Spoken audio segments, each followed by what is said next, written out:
Sebenarnya Padahal royalti, sebetulnya kalau nikmatin lagu tuh enak kenapa? aja ya, nggak mikir. Sekarang kok jadi nikmatin lagu tuh jadi harus lihat dulu dompet kayaknya lah. Loh enggak dong, itu kan sebagai bentuk apresiasi, Vi, untuk pencipta lagu, Iya, untuk iya, kita musisi juga. betul, karena karya-karya yang kita nikmati itu kan nggak lepas dari pemikiran, Betul, effort, ya kan, energi. energi.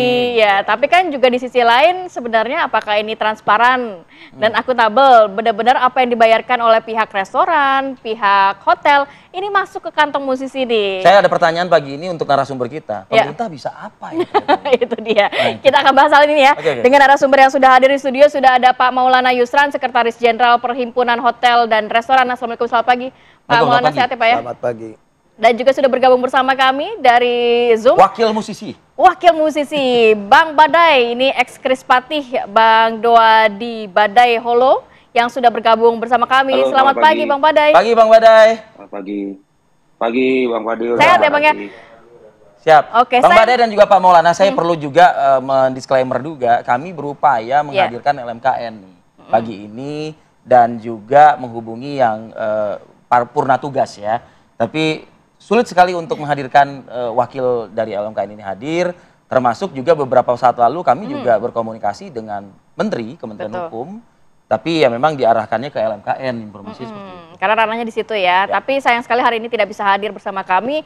Biar kita mengulas dari sisi yang lain ya, Vi ya. Dari sisi Bang Badai dulu deh Bang. Ini kan juga banyak artis-artis yang berkomentar, ya udahlah mendingan gak usah bayar royalti aja, saya gratiskan. Tapi di sisi lain ada yang juga tetap ingin mendapatkan royalti. Dari sisi Anda sendiri menilai kebijakan seperti ini bagaimana sih Bang? Apakah juga menguntungkan Bang Badai? Jadi kalau saya berpendapat begini Mbak, ini kan sebenarnya side effect dari ketidakpercayaan lagi ya, ketidakpercayaan lagi daripada para pencipta, bahwa sebenarnya mereka itu berharap besar nih sama kinerjanya LMK. Saya membahasnya LMK ya, karena pada dasarnya kami sebagai pencipta lagu itu tidak pernah melakukan perjanjian dengan LMKN. Nah ini harus digarisbawahi ya, perjanjian lisensi pencipta lagu itu hanya dilakukan dengan LMK. Makanya kami mempertanyakan sebenarnya kedudukan LMKN ini selain ditegaskan dalam PP 56 tahun 2021 itu kedudukannya seperti apa? Karena sebenarnya pencipta tidak pernah melakukan perjanjian lisensi dengan LMKN. Nah, kalau misalkan ada beberapa musisi yang menggratiskan karyanya, ini ada dua faktor. Pertama ketidakpercayaan karena memang tidak ada bukti empiris yang mengatakan bahwa ada kenaikan signifikan dari penagihan royalty performing. Ya, itu udah pernah saya bicarakan waktu saya pernah ketemu Pak Maulana juga, bahwa kami mengeluhkan sistemnya sangat manual, kemudian main gedor sana gedor sini tanpa ada laporan yang transparan kepada kami sebagai pemilik hak cipta, gitu kan. Jadi ya mungkin itu bentuk kekecewaan, daripada bayar tapi nggak jelas sampainya kepada komposer, lebih baik gratis. Nah yang kedua, mungkin mereka tidak paham bahwa master rekaman itu yang diputar di outlet atau di gerai resto, cafe atau bar itu mengandung pembayaran kepada hak terkait gitu. Jadi bukan hanya pencipta saja yang mendapatkan rezeki dari situ, bisa saja produser, bisa saja pemilik master, bisa juga yang menyanyikan. Jadi banyak faktor di dalam turunan-turunan royalti di dalam pemutaran master, kecuali master itu adalah merupakan master sendiri ya. Jadi si musisi ini yang punya master, yang nyanyi dia juga, yang bikin lagu dia juga, ya itu bebas. Itu adalah hak daripada si pemilik master. Tetapi kalau master rekaman pemiliknya label, itu hak terkaitnya banyak. Jadi sebenarnya tidak tepat juga kalau harus digratiskan. Gitu. Oke, Bang Badai, tapi kalau boleh hitung-hitungan atau gambaran lah kepada pemirsa sebenarnya, apakah selama ini royalti yang didapat begitu sudah cukup jelas, misalnya dari restoran A sekian dibayarkan kepada... Share pengalamannya Bang Badai ya? Share pengalaman Bang Badai, sejauh ini seperti apa Bang? Jadi kalau laporan yang saya terima, itu tidak pernah signifikan, tidak pernah detail. Jadi misalkan saya dapat nih kayak di bulan Agustus 2024, dari penagihan konser 2 ya, mesti tahap 2 untuk performing rights saya hanya mendapatkan Rp494.000 ya. Nah, dibayangkan aja dengan lagu saya 180 lagu hits termasuk dari band dan juga penyanyi-penyanyi Indonesia lain, penagihan hanya 494.000. Dan 494.000 itu juga tidak detail dipakainya di mana, oleh siapa, kemudian berapa sih yang dibayar tiketnya, atau berapa sih yang dihitung dari total produksi acaranya. Jadi saya menerima laporan ini seperti bertanya-tanya, apakah memang lagu saya nggak booming? Pada faktanya lagu hit saya banyak dan dibawakan di mana-mana. Tapi apakah memang penagihannya nggak benar gitu? Jadi ya akhirnya ketidakpercayaan itu muncul gitu. Oke. Bang Bade sendiri Bang, ini mumpung juga di studio kan ada Pak Maulana. Bang Bade sendiri mempermasalahkan nggak sih kalau misalnya kafe, restoran, atau hotel begitu memutarkan lagu Anda? Saya sama sekali nggak masalah, Mas. Gitu, karena menurut saya ini keyakinan saya ya. Yang mudah-mudahan PHRI juga setuju dengan keyakinan saya. Mereka ini mau bayar kok, Mas. Gitu. Mereka ini mau bayar kok. Artinya mereka mau support musik Indonesia. Tetapi pertanyaannya, trust issue-nya pasti besar. Gitu. Kenapa? Karena ya tadi yang saya bilang, kalau mau bayar, lalu sampai nggak ke penciptanya dengan baik. Gitu kan? Nah, kalau nggak sampai, artinya berarti metodenya harus diperbaiki. Bahkan kelembagaannya, kalau tidak berfungsi ya harus nggak usah dipakai lagi. Kita bikin metode baru, kita bikin teknologi baru, supaya PHRI juga nyaman, kemudian IO juga nyaman, artis manajemen nyaman, penyanyi nyaman, apalagi pencipta. Bahwa profesi kami ini selalu menerima bagian kami itu belakangan. Setelah konser berjalan, setelah penagihan dijalankan. Jadi kan itu merugikan. Namanya ekosistem ya, semuanya harus hidup rata gitu loh. Oke. Saya mau geser ke Pak Maulana. Kalau dari sisi musisi sih memang dia berinteraksinya dengan LMK begitu ya. Tapi kalau dari PHRI kan ada MOU sebelumnya juga dengan LMKN. Nah ini sudahkah cukup clear, jelas mekanismenya yang dirasakan oleh Anda yang mengeluarkan duit nih masalahnya? Jadi gini, kan yang diangkat selalu masalah MOU PHRI. Pada saat 2016 kita menyusun MOU itu, LMK itu juga masih menjadi perdebatan dengan LMKN. Gitu.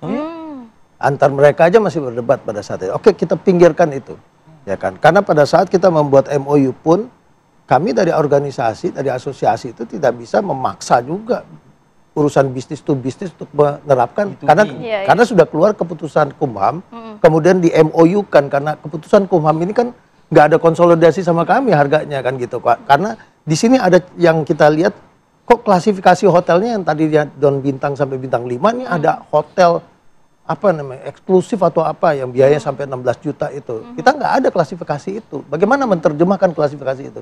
Itu akhirnya yang kita sepakati dengan MOU tadi. Tapi MOU itu pun belum tentu kita bisa memaksakan si B2B itu untuk berjalan. Itu satu hal. Tapi kita runut dulu deh. Ini LMKN atau LMK ini kan adalah suatu lembaga bentukan undang-undang. Bentukan undang-undang, dia adalah lembaga penerima mandat. Siapa pemberi mandat? Pemberi mandatnya? Pemberi mandat itu adalah pencipta. Tugas mandatnya ini apa? Dia memungut royalti. Jadi ada si pemberi mandat dulu, baru dia bisa bekerja memungut royalti. Tapi undang-undangnya mengatakan tidak.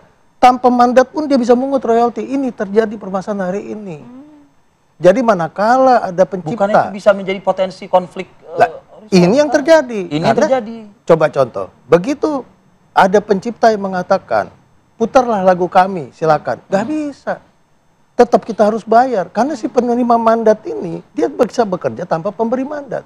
Nah, begitu dia kolek sejumlah uang yang dari masyarakat, dari pelaku usaha ini, diberikan pada si penerima mandat, walaupun tidak didapat. Ke organisasi Anda lah, Pak Maulana. Itu dananya bisa menjadi dana cadangan, coba. Dana cadangan untuk LMK? Iya.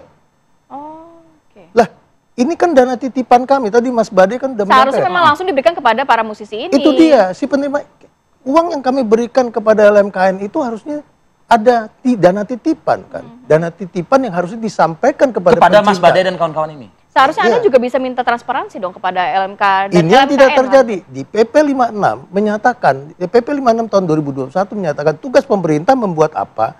Tugas LMKN membuat SELM. SELM ini di dalam 2 tahun harus diselesaikan supaya ada transparansi, tapi kan nggak pernah hadir. Pak Maulana, saya menangkap gini, yang membeli mandatnya itu adalah musisi-musisi itu gitu kan? Yes. Itu. Nah artinya begini, kalau sudah bukan potensi, Anda sudah melihat tadi mengatakan sudah terjadi nih konflik nih di antara sesama kan begitu.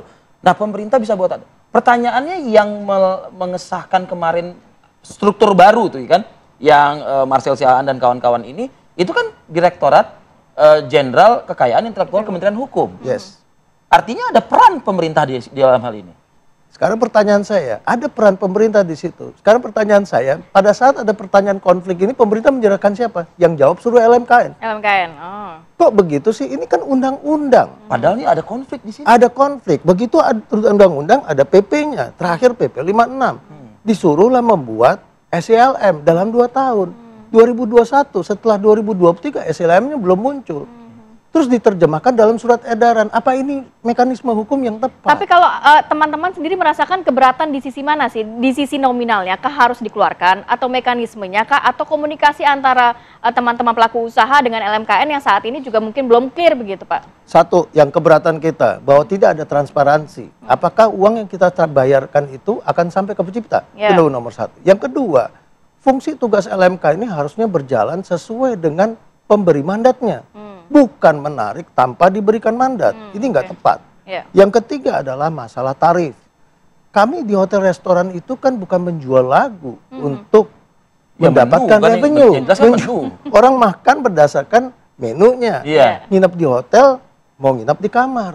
Bukan mendengarkan lagu. Lagu ini sebagai ambience, juga sebagai mood lah petamu dan seterusnya. Kan belum tentu tamunya suka diputarkan lagu.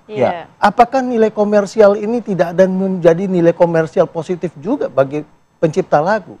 Manakala kami tidak memutarkan, apa lagu itu akan terkenal? Coba contoh sekarang, semua mematikan lagu. Mematikan musik di tempat usahanya karena mereka melihat tarif itu menjadi satu beban operasional tetap. Apakah lagu itu akan populer? Masih adakah nilai seni sekarang ini? Jadi kalau kita menciptakan... Jadi kan sebetulnya mutualisme ya Pak? Yes, betul. Ini juga harus dipikirkan. Beda kalau kita ada konser dan seterusnya. Emang mereka mendapatkan revenue dari lagu tersebut. Jadi ini yang masalah komersial ini harus benar-benar didudukin. Jangan sampai nanti akan ada dampak negatif. Coba buktikan gini. Begitu mematikan lagu, para partisipasi selalu langsung bilang, putar aja lagu kami. Ya kan, putar lagu kami, gratis, tapi kan kita nggak bisa putar juga. Hari ini kan menjadi ketakutan. Ditambah lagi, nanti akan ditagih loh itu Pak. Ditambah lagi penterjemahan lagu Indonesia Raya harus bayar, kemudian dikoreksi. Itu kan lagu bentuk suara tafsir. burung pun harus bayar gitu ya. Kemudian sekarang ada lagi bahwa TV di kamar itu pun harus bayar. Iya, karena kan LMKN kan bilangnya katakan memang hotel tidak memutarkan musik, tapi di kamar diputar musiknya. Tugas LMKN sekarang menarik royalti dari pencipta atau dari TV. Kami membayar, TV itu kan udah punya hak siar. Jadi polemik ini semakin lebar. Pemerintah nggak pernah hadir di dalam situ. Tapi hitung-hitungannya berapa sih? 120.000 per kursi per tahun kalau untuk restoran? Ya itu restoran. Kalau untuk hotel sendiri? Hotel ada yang sampai 16 juta loh. Wow. Apakah okupansi hotel itu sampai... Indeks ekonomi berat lah pasti ya untuk pelaku usaha ya. Betul. Ini menjadi pertanyaan. Dan kebijakan hotel yang mahal itu kemudian diproteskan oleh masyarakat juga. Oleh konsumen juga. Ya itu yang terjadi. Karena restoran itu hari ini kan tidak semua kursi juga terisi. Kelihatannya murah. Tapi terjemahkan itu bahwa musik itu sekarang menjadi satu barang yang mahal. Jadi belum tentu kita bisa memutar. Jadi pemerintah juga sampaikan kalau nggak mau putar musik, kalau nggak mau bayar hotel, jangan putar musik. Jangan terlalu menerjemahkan secara detail, masyarakat nggak bisa menerjemahkan aturan undang-undang itu. Memang sebenarnya bisa menjawab ini LMKN ya, tapi sayang sekali hari ini tidak hadir. Nanti kita akan menanyakan juga terkait apa yang dinyatakan oleh Pak Maulana ke Bang Bade, seperti apa tanggapannya sesaat lagi ya. Tetap bersama kami di Apa Kabar Indonesia Pagi.